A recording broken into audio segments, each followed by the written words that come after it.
Buenas tardes a todos, nosotros somos el primer grupo y les vamos a hablar sobre el primer capítulo del libro La littérature comparée creado en 1957.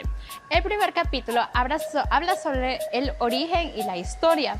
Entonces, dice el primer capítulo que Jean-Jacques Ampère fue el creador de este término de la literatura creado en el siglo XVIII.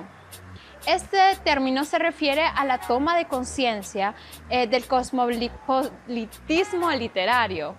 Entonces, definamos primero qué es cosmopolitismo. Dice que es la ideología de todos los seres humanos que pertenecemos a una sola comunidad.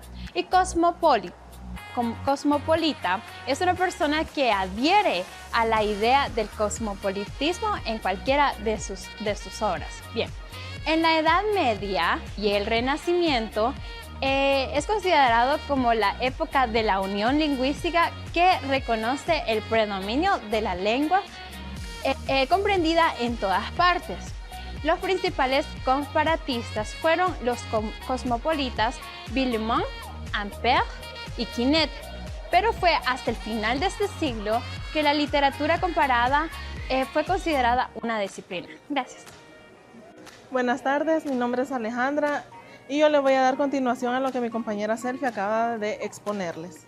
El libro teórico del inglés Postnet, Comparative Literature, en el año de 1886 marca la inauguración oficial de las investigaciones comparatistas. El mismo año, Edward Roth comienza en Ginebra sus clases de historia comparada de las literaturas y un año más tarde Max Koch publica en Alemania su revista de literatura comparada. En 1895, Joseph Testet sostiene sobre el tema Jean-Jacques Rousseau les origines du cosmopolitisme littéraire, movimiento literario del siglo XX desarrollado principalmente en Hispanoamérica, se caracteriza por la influencia de distintas corrientes literarias del mundo, así como por su preocupación en estética, psicología y filosofía de sus textos. Esto es citado por Francisco de la Torre en el año de 1995. Sus principales representantes son, el principal representante es Jorge Luis Borges, Julio Cortázar, en el área intelectual y fantástica, Eduardo Meilla, existencial y urbana, y Gabriel García Márquez, en el realismo mágico. Constituye en Francia el primer gran libro del comparatismo científico, el comparatismo como ciencia y manera de ver al mundo. Siguiendo con lo que mis compañeras vienen de decir, prosigo con que durante el siglo XX la literatura comparada ha tenido su centro en Francia. Esta tuvo brillantes inicios en Gran Bretaña, mientras que al otro lado del Rin, el Rin es un importante río de Europa, no tuvo mucha prosperidad. Sin embargo, en Italia, en desquite con Benedetto Croce, un historiador y filósofo, y Farinelli, que fue un hispanista italiano, y Momigliano, que fue un historiador. Esta ocupa un lugar más importante. En Francia, hoy esta disciplina se enseña en la Sorbona y en varias universidades de provincias. Ustedes se preguntarán, ¿qué es la Sorbona? Es la histórica Universidad de París, y esta es una de las más antiguas y prestigiosas del mundo.